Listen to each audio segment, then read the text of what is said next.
Aqui é Brasil, tem que respeitar, né? Pega o sonho de subir na vida e joga pros cria o pé de meia. Deu menos jovens saindo da escola e muito mais passando de ano. Receba! E quando a gente dá de cara com aquela plaquinha, estamos contratando, sabe o que dá, né?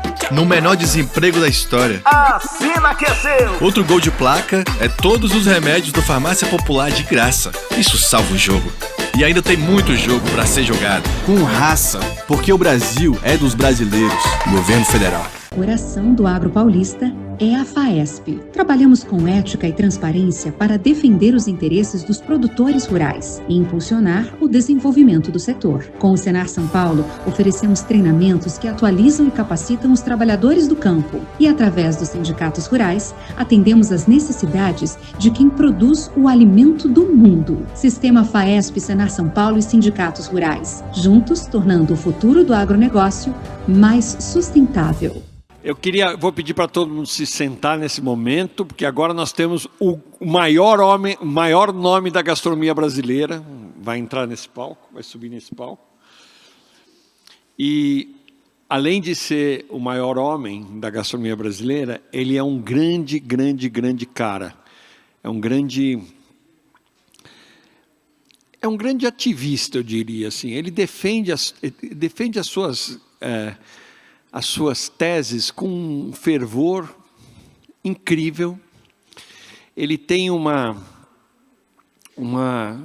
coragem de fazer a sua própria gastronomia, sempre construiu ela em cima dessa vertente, desse nome, inclusive, né?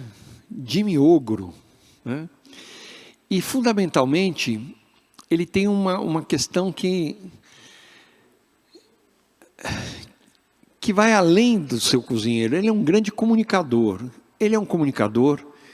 Ele tem essas ideias muito claras, muito bem posicionadas.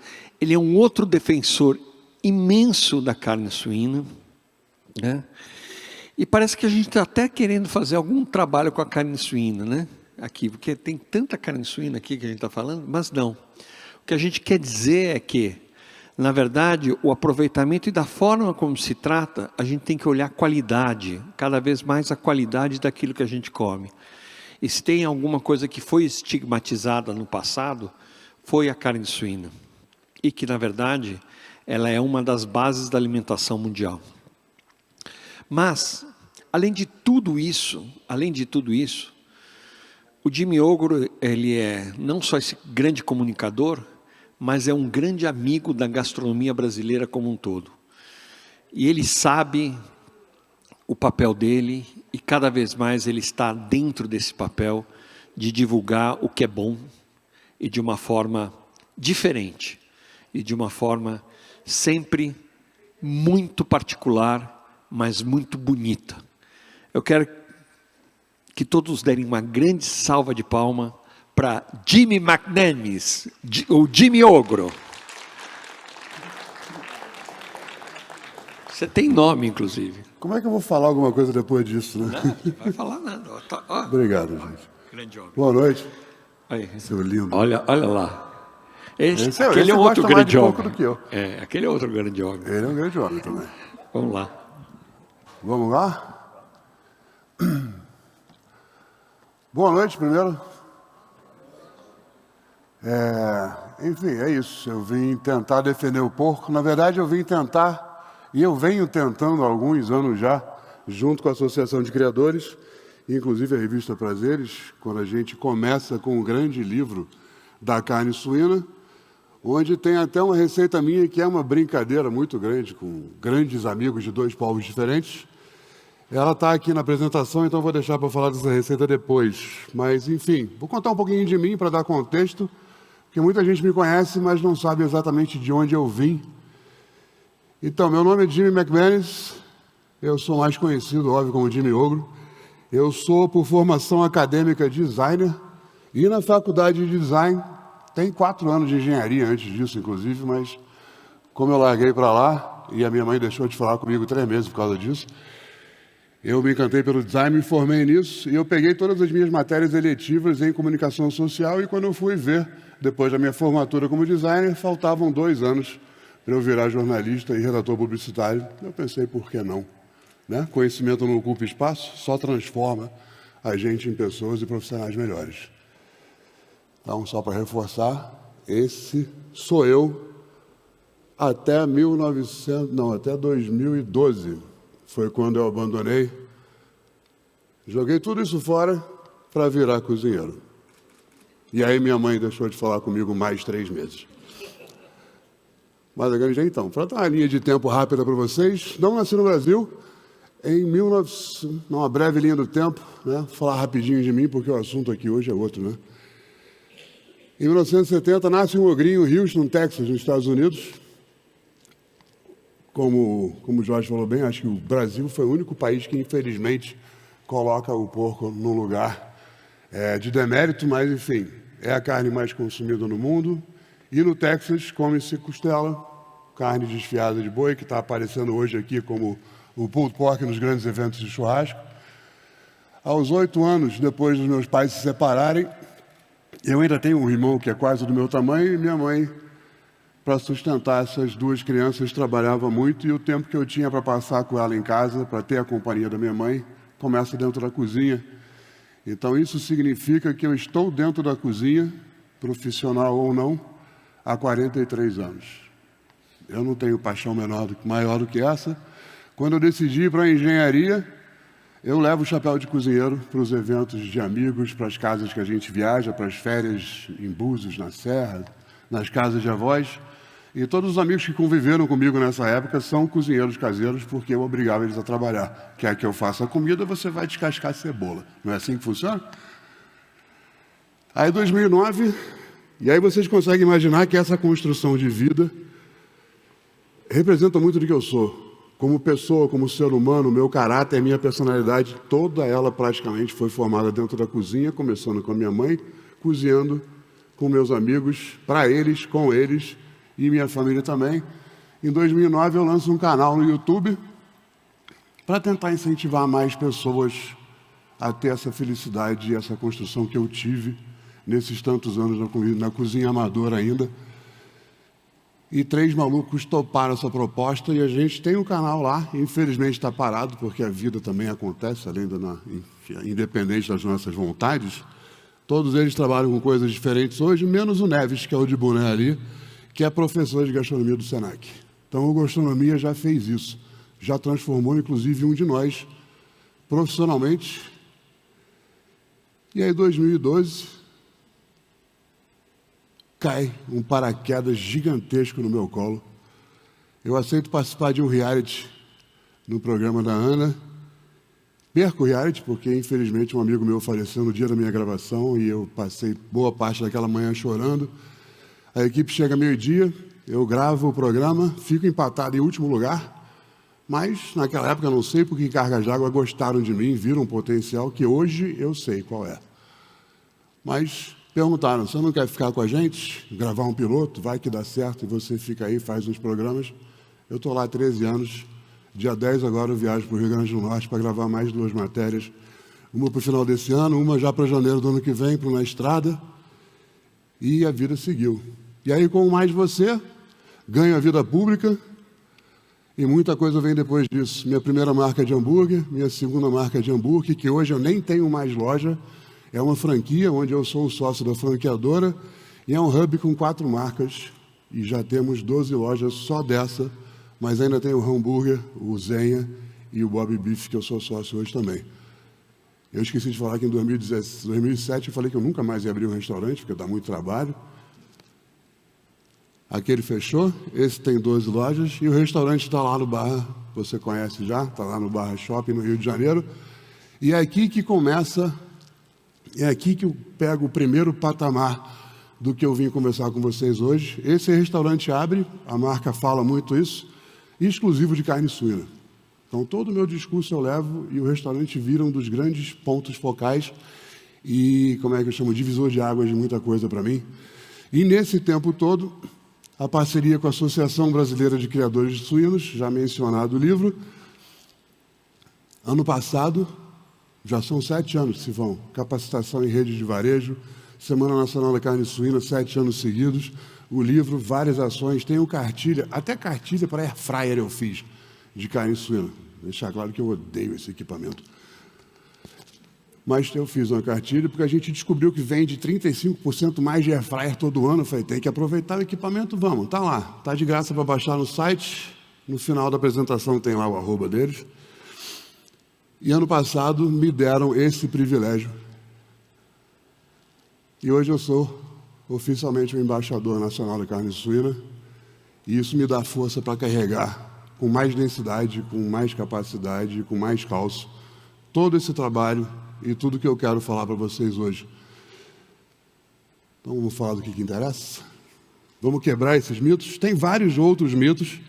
Vou convidar vocês para assistir. Tem uma série em vídeo gravada no meu Instagram e no Instagram da ABCS que fala muito mais coisa, mas eu queria derrubar alguns aqui primeiro para a gente começar a conversar sobre qualidade, saudabilidade, versatilidade e o último fator que é o que menos interessa, que é o custo-benefício, que ainda é mais legal do que as outras proteínas.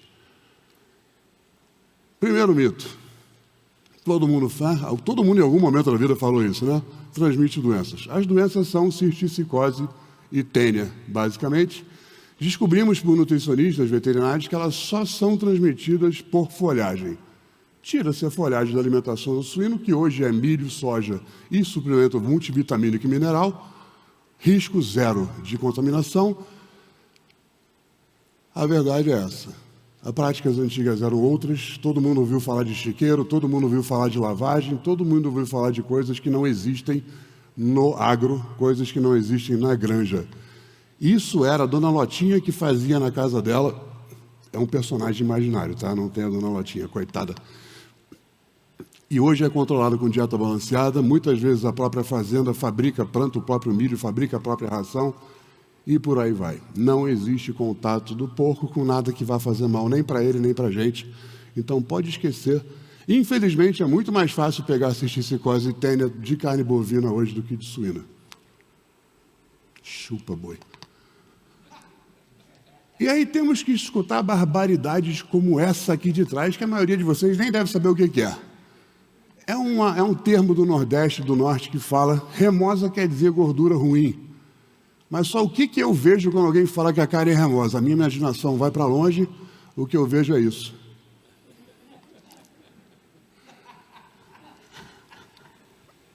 Primeira vez que eu ouvi foi exatamente o que eu ouvi, o que eu pensei.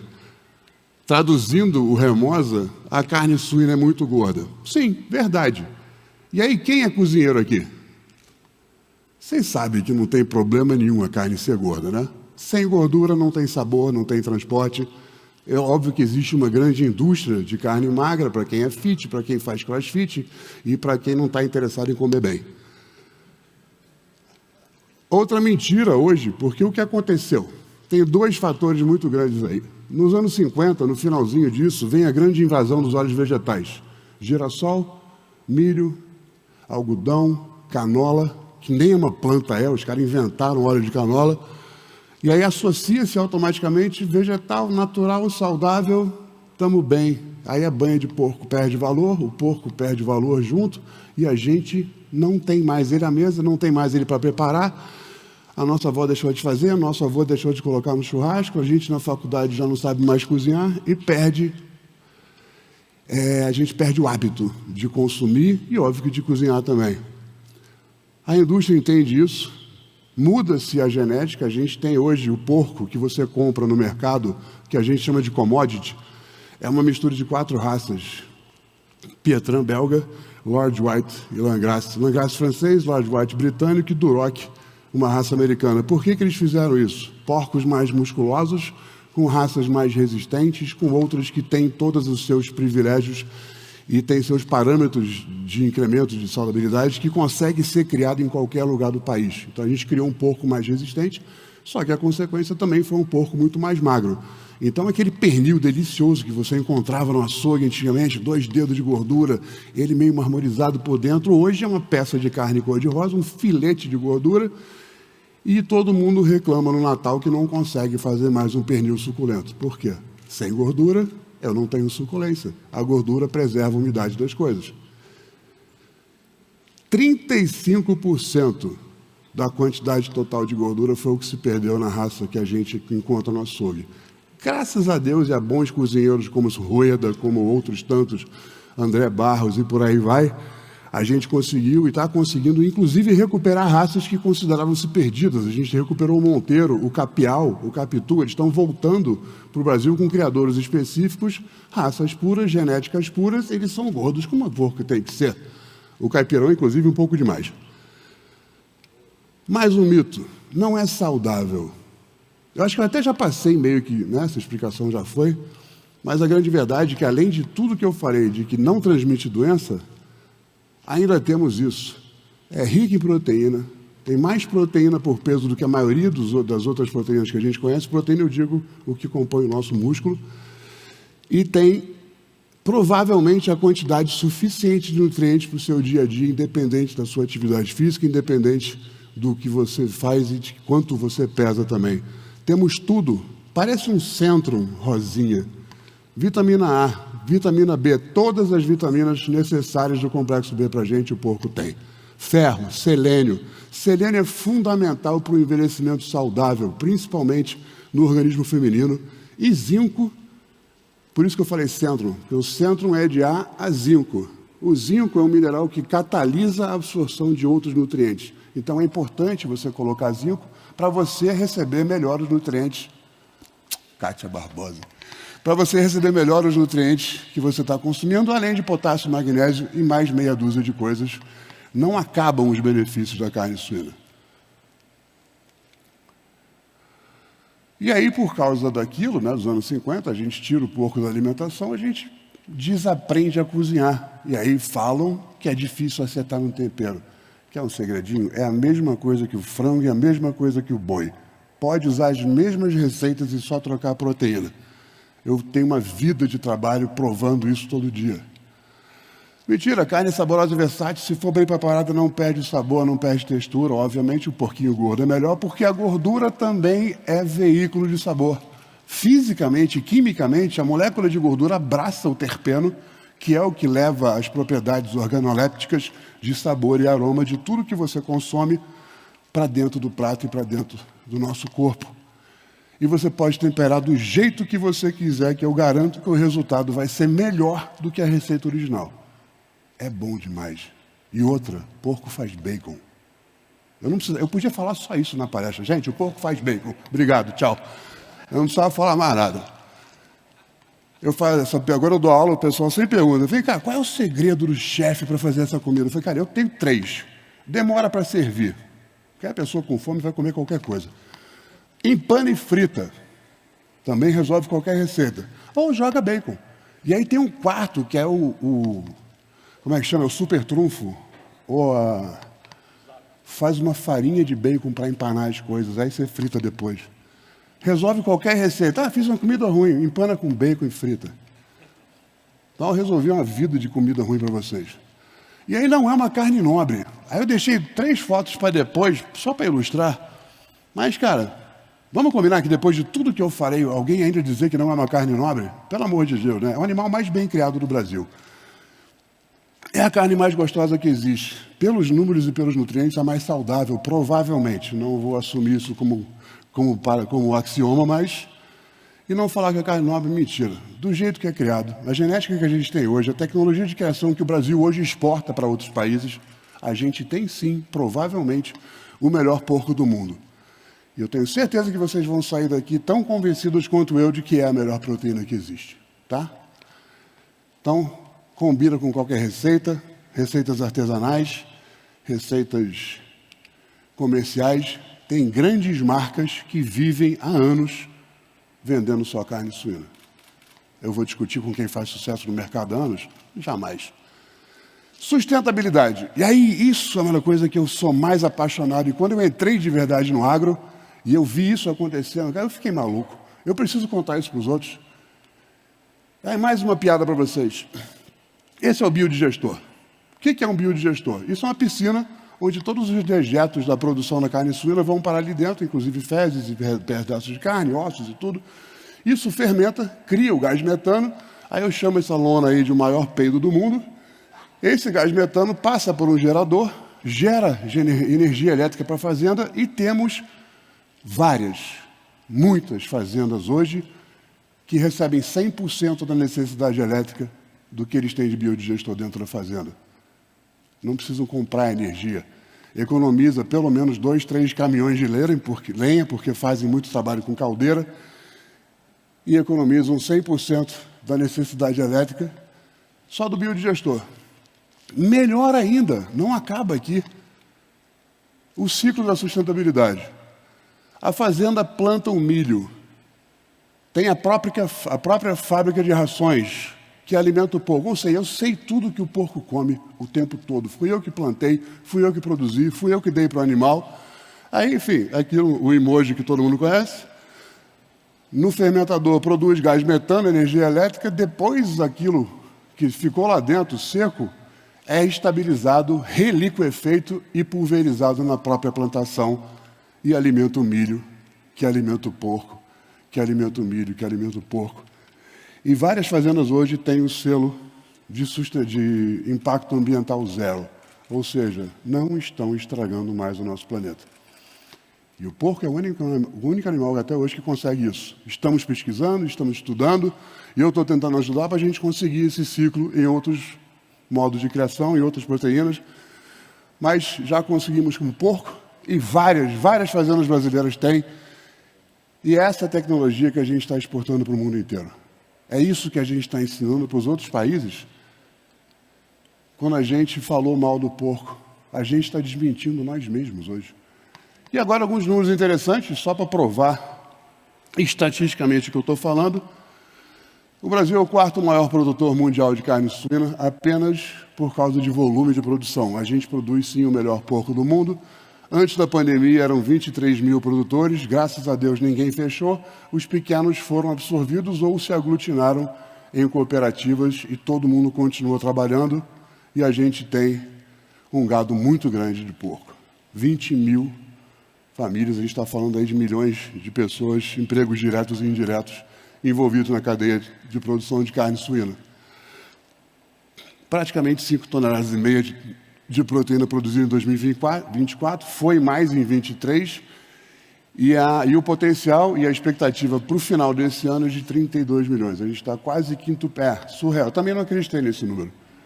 Não faço ideia do porquê, mas enfim. Pode até estar errado, mas não é próximo disso, mas pelo menos vai dobrar. São as negociações com a China, só a verticalização de produção, tem um monte de questões aí, 20 mil produtores, né? Movimentou em 2023, 371. Isso logo na saída da pandemia. A gente está falando de praticamente 15% do PIB, né? Quando você fala de dinheiros absolutos. E outra, isso é uma das coisas que mais me impressionou. A gente conseguiu crescer 64% da produção sem aumentar praticamente nenhuma granja. Só com genética, alimentação adequada e tecnologia de produção. Tudo isso que a gente está exportando. A gente está criando um animal de qualidade cada vez maior, um animal que se adequa cada vez mais e que entrega carcaça com a alimentação que a gente dá para ele cada vez melhor. E a gente não aumentou o número de granjas. Esse é um dado que eu adoro, porque eu sei a influência que eu tive nisso. Aumentou 35%, de 13,5 para 20,5 quilos per capita. O consumo nacional de boi é 29,5. Estamos chegando, hein? Cuidado, produtor de boi. Cuidado, friboi, que eu estou chegando aí. Achei que eu tinha falado baixo. Os 10 anos anteriores, pulou de 10,5 para esses 13,7. Olha a diferença que o trabalho, a comunicação, a dedicação, o carinho e a verdade fazem. Muda tudo. Qualidade e variedade. Agora eu vou esfregar na cara de todo mundo. Ah, não é uma carne de qualidade. Olha isso. O minuto de silêncio é proposital. Isso merece. Isso é um prime rib suíno, lombo, osso e todos os outros músculos que são absolutamente deliciosos. Todo mundo que cozinha sabe que carne perto de osso é mais gostoso, né? Prime rib. E eu vou te falar, se você não tostar isso, se você não secar isso como as pessoas fazem, que a mania você vai no restaurante, pede, tem gente que chama de chuleta, bisteca, tem vários nomes dependendo de onde você vai, mas A gente hoje usa nomes em inglês para poder cobrar mais caro no prato, ganhar mais dinheiro, enfim. Mas sim, gordura, delícia. Olha o marmoreio daquela peça. Você vai falar que isso não é uma carne de qualidade? Não? Então fala mal dessa agora. O tomahawk, que é com osso inteiro. Mais carne perto do osso, uma altura maior para você poder controlar o ponto. Porque o que mais fazem por causa de todas as bobagens que foram faladas até hoje é botar a carne na grelha e transformar aquilo numa raquete de ping-pong, num pedaço de cortiça, de tanto que esturrir com a carne, achando que ela vai trazer algum mal para você, quando o que a gente tem que fazer é tratar exatamente igual a gente trata o boi. Pode e deve ser feito nos mesmos pontos de cozimento que você conhece das outras carnes. Está com medo? Tira ela com 60 graus, compra um termômetro, porque 60 graus é a temperatura da pasteurização. Então, tudo que está vivo que vai te fazer mal morre aos 60 graus e a carne ainda vai sair num ponto suculento, rosinha, delicioso. E você não estraga uma carne. Mas se você acha que ela não é nobre, então fica à vontade. E agora, a queridinha dos cozinheiros, e a minha também, o copa-lombo. 10 segundos de silêncio. Essa é a carne mais versátil de todas. Essa faz do bife, do steak até a carne de panela. Essa é a que melhor desfia. Esse é um dos poucos cortes hoje, infelizmente, que tem a gordura entremeada, quando a gente fala do porquinho de açougue, né? Tanto que o ancho suíno, que é uma carne que não existe no boi, o ancho sai do contrafilé. No caso do boi, é uma peça de 1,5 metro de carne e você tem várias diferenças de textura e de posicionamento e de tamanho de músculo que vão mudando ao longo do contrafilé. O lombinho suíno não tem 1,5 metro, então não tem tanta diferença, eu não consigo o ancho. Mas, da sobrepaleta suína, o copa-lombo é essa parte superior aqui da pata dianteira, a gente consegue fazer um steak lindo, muito parecido com o ancho. Parece o orro de bife ali, parece as outras carnes, rica de gordura, rica de sabor e extremamente versátil para fazer milhões de preparos diferentes, desde um churrasco maravilhoso até aquela carne de panela que você tem saudade, que mata você de saudade do seu avô ou da sua avó. Versatilidade. Agora eu vou tirar a onda do meu lado. Agora a sardinha vem para minha brasa e eu vou mostrar alguns pratos que eu faço, que são todos tentando provar tudo isso que eu acabei de falar. E eu apresento a vocês algumas coisas que eu sirvo no restaurante. E mais trocadilhos, obviamente, porque eu não ia perder a chance. Essa receita é feita com lombinho. Na verdade, eu uso vários cortes, eu uso meio que a paras do próprio restaurante. É um aproveitamento, eu uso o copa-lombo, eu uso o lombinho. E eu uso filé mignon, molho de vinho, servido sobre um purê misturado com alhos assados. Por que não? E é baseado na receita francesa coq au vin, que é galo feito no vinho, normalmente um galo velho, vem de uma historinha celta de briga entre aldeias, que um líder de aldeia dos celtas mandou um galo de briga para detonar a rinha lá da outra, e o chefe da outra aldeia mandou o galo dele cozido no vinho, só de sacanagem de volta. E aí o coq au vin virou o porco au vin, a piada já veio pronta, nem precisei pensar muito. E aí, mano, isso aqui acaba com a briga dos capixaba com o baiano. Porque o capixaba fala que muqueca é de capixaba, o resto é peixada. Aí vem o baiano e fala, não, meu rei, muqueca é baiano, o resto é peixada. Aí eu falo, acabou tudo, o muqueca agora é de porco, o resto é tudo peixada. E o Jorge sabe que isso é absolutamente delicioso. Na sua cara eu faço isso, viu? Alguma coisa eu precisava preservar da tradição. Mas o que eu pensei? Como é que eu pensei e criei isso? Eu tirei a muqueca do contexto socioeconômico, cultural, especialmente da tradição, e eu olhei o prato como técnica, única e exclusivamente. Na verdade, eu tenho 17 versões escritas dessa receita de porco, uma cearense, uma paraense, usando elementos de culturas locais, especificamente de terroirs locais. Então, essa é feita com leite de castanha do Pará. Ela é muito baseada na cultura, mas quando eu faço ela no Pará, eu tiro um pouco do coentro e coloco jambu. E eu uso outros elementos da culinária local. Quando eu faço no Ceará, eu boto maxixe na receita e faço com leite de castanha de caju. Eu vou trazendo pertencimento e vou devolvendo todo o carinho que eu ganho, com um pouco de carinho meu, tentando homenagear a receita, e explicar delicadamente por que não é uma esculhambação. Isso aqui é uma homenagem, isso aqui é um estudo, isso aqui é um desejo meu de, apesar de não ter nascido no Brasil, fazer parte de uma das culturas mais ricas gastronômicas que eu conheço no planeta. Porque em 2013, o Ministério, então, do Turismo e não sei o quê, porque todo ano muda de nome, fez uma pesquisa mais densa entre brasileiros e perguntaram, entre várias coisas, qual prato o brasileiro serviria para um amigo gringo que viesse para cá, que representasse o Brasil como cultura gastronômica num prato só. E pela primeira vez na história, a feijoada perde para a muqueca. Aí eu pensei, cara, eu tenho que fazer alguma coisa com muqueca se eu quiser o meu cantinho de brasilidade. E eu venho fazendo isso há muito tempo. E foi tão bem aceita que está no livro muito bacana que a gente falou agora há pouco. Medalhão suíno. Eu vou defender, mas eu sei que eu nem precisava. Não, é porco embalado com bacon. Eu não tinha que defender isso. E aí, por uma questão de equilíbrio de sabores e tal, a gente serve isso com risoto ou um arroz cremoso de limão siciliano, porque aí eu trago acidez, amargor e tudo. E esse demi-glace, esse molho, é feito com a mesma técnica do demi-glace bovino. Aparas de carne, ossos torrados no forno, mirepoix, panela e horas de cozimento, até ele reduzir e ficar espesso sozinho, com a riqueza de colágeno e tuturano dos ossos. Mesma coisa, absolutamente delicioso. Eu sempre tenho um pote em casa, esfrego ele no rosto antes de dormir, por isso que eu não tenho rugas. Achei que mais gente ia rir dessa, mas tudo bem. E aí, o meu restaurante é um bistrô, então tem que ter alguma coisa francesa também. O nosso steak ao poivre é feito com ancho daquele corte de copa ao lombo. Mesmo molho demi-glace como base, a pimenta verde, ervas e batata, porque metade do meu sangue é irlandês, eu não posso ver uma batata. E aí, do meu primeiro projeto, a nossa diversão era pegar receitas clássicas e transformar em sanduíche, em hambúrguer. Porque a gente estava cansado daquela montagem, todo mundo brigando, o meu barbecue de Jack Daniels, o meu barbecue de melado de cano, o meu barbecue é de não sei o quê. Aí uma montagem com cheddar, com mussarela, blá. A gente decidiu sair do lugar comum e revisitar receitas. Então temos Oswaldo Aranha, temos Parmegiana, temos um monte de coisa de comida, mas a gente se divertiu mais ainda trazendo versões de drinks para o hambúrguer. Os dois que eu vou mostrar são, obviamente, de carne suína, copa ao lombo moído com bacon. Por que não? 10% de bacon para trazer gordura.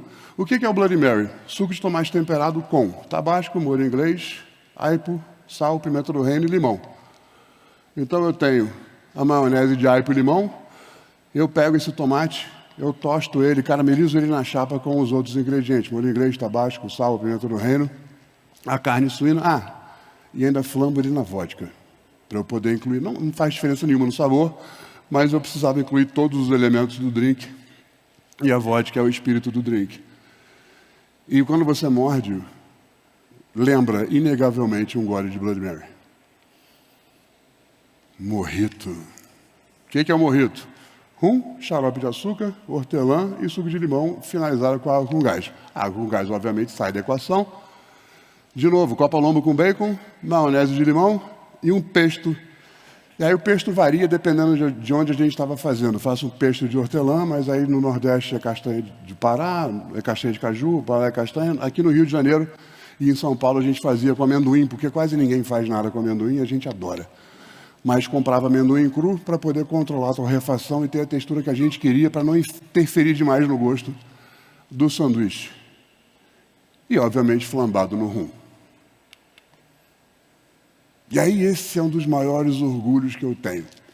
Primeiro que eu fiz o curso de carne de sol. Então eu me dei de presente mais um pouco de conhecimento do Brasil, uma das maiores tradições e uma das mais gostosas que esse tem. E eu tenho uma mulher aqui na plateia para provar isso. Já fizemos um sanduíche, inclusive, com você. E aí eu decidi usar essa técnica de carne de sol para fazer um carpaccio. Eu queria pisar um pouco mais agressivo na presença do porco dentro do cardápio e da cultura que eu quero divulgar e defender tanto. Faço a carne de sol com uma peça de lombo, ela é congelada, 8 horas de salga, 5% de sal, mais 0,5% de pimenta do reino. A pimenta do reino, além de profundamente aromática, ela é um agente antibacteriano, então também me dá mais um pouco de certeza no processo de cura e de saudabilidade. E aí depois é congelado, fatiado fininho, a ponto de você conseguir ver a marca do restaurante no fundo do prato. Afinal de contas, o Instagram é necessário hoje em dia. E aí os temperos são a base do carpaccio, normal, que é alcaparra, azeite, mas eu incluo suco e raspa de limão siciliano grelhado no fogo, para melhorar a caramelização disso. Ervas poucas, uma chuva rápida de parmesão.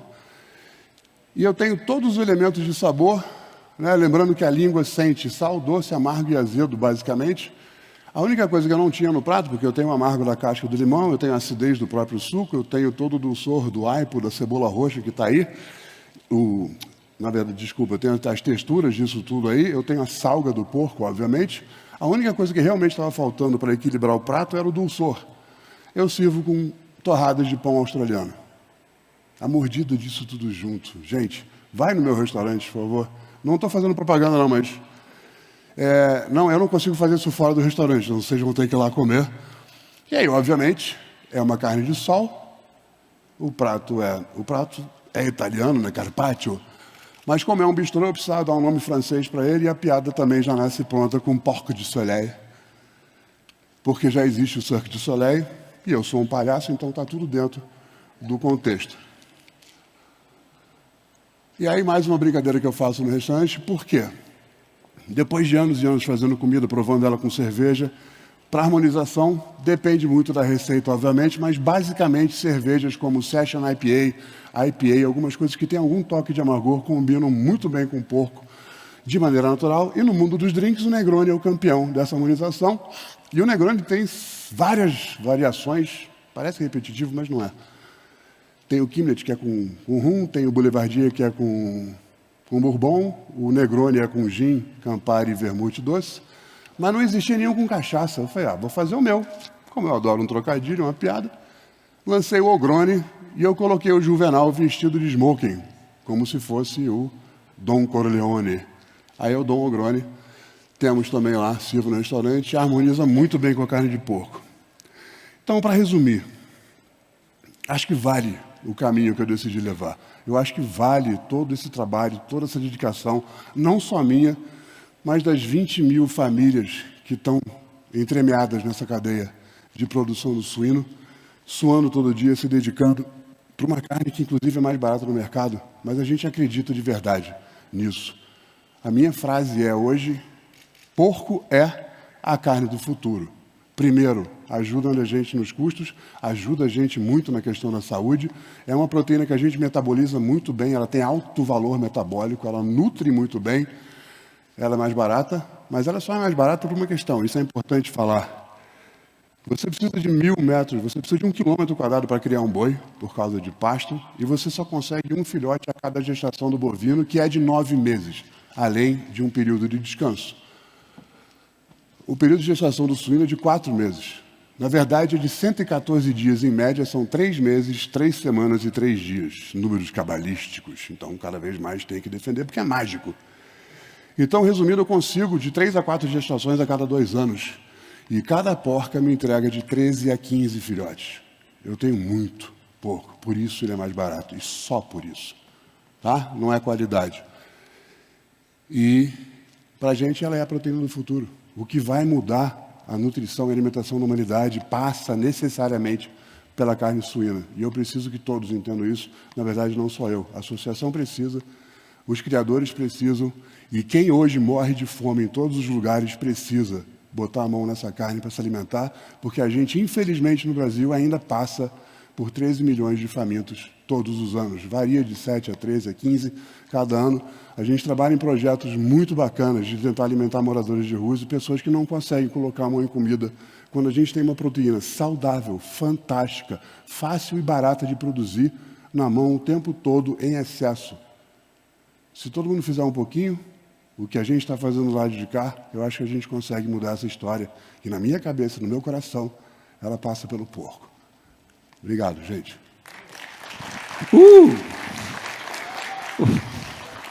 Yes! Alguém tem perguntas? Tem, pronto. Deixa eu fugir. Olha lá. Não, fica. Não é uma pergunta. Rápido, né? Então... Não é uma pergunta, é um comentário. Amanhã a gente vai ter aqui o Dario Cecchini. Sim. E o Dario fez um trabalho sensacional na Itália para resgatar um porco que tinha se perdido, que é o Tinta Cinese. Sim. É aquele porco preto com a cinta branca, Cinese porque é da região de Siena. E também resgatou uma receita muito importante, que é o tono alqueante, que é dar um tratamento à carne de porco como se dá ao atum. Então, quando você vê o vidro, você pensa que é atum e é carne de porco. Sim, que é o uma atum receita, mato, né? é uma receita sensacional, Sim, que a gente no Brasil podia aproveitar mais do que... Então, é só um comentário. Sim, obrigado, Juarez. Juarez, senhoras e senhores, cozinheiro fantástico, senhor. Imagina. Muito bom. Cozinheira fantástica ali, ó. Aqui, ó. Ah, ela é uma mulher maravilhosa. Kátia Barbosa também.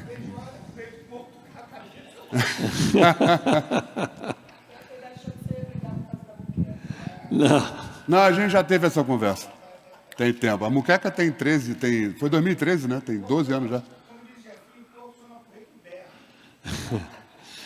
Bom, pessoal, poxa, muito obrigado. Obrigado, Sempre. Jimmy, como sempre. Obrigado a vocês. Fantástico. Vocês estão participando da minha primeira vez nesse palco. Obrigado Olha, por isso. parabéns mesmo. Isso aqui depois vai virar uma aula mestra. Olha, tem mais pergunta? Onde fica? Na Barra da Tijuca, no New York City Center, do lado do Barra Shopping. Bom, pessoal, amanhã, a partir das 10 horas da manhã, temos Rasmus Munk aqui. Boa. Né? E tem um dia inteiro e termina com Dario Cecchini, antes desse mestre aqui cozinhar com ele também. Vamos, amanhã tem um jantar magro, né? Você tem o jantar magro amanhã, né? Vou cozinhar às 8 da manhã para poder estar aqui às 10. Então tá bom. Pessoal, Tchau, gente. muito Obrigado. obrigado. Até amanhã. Uma boa noite.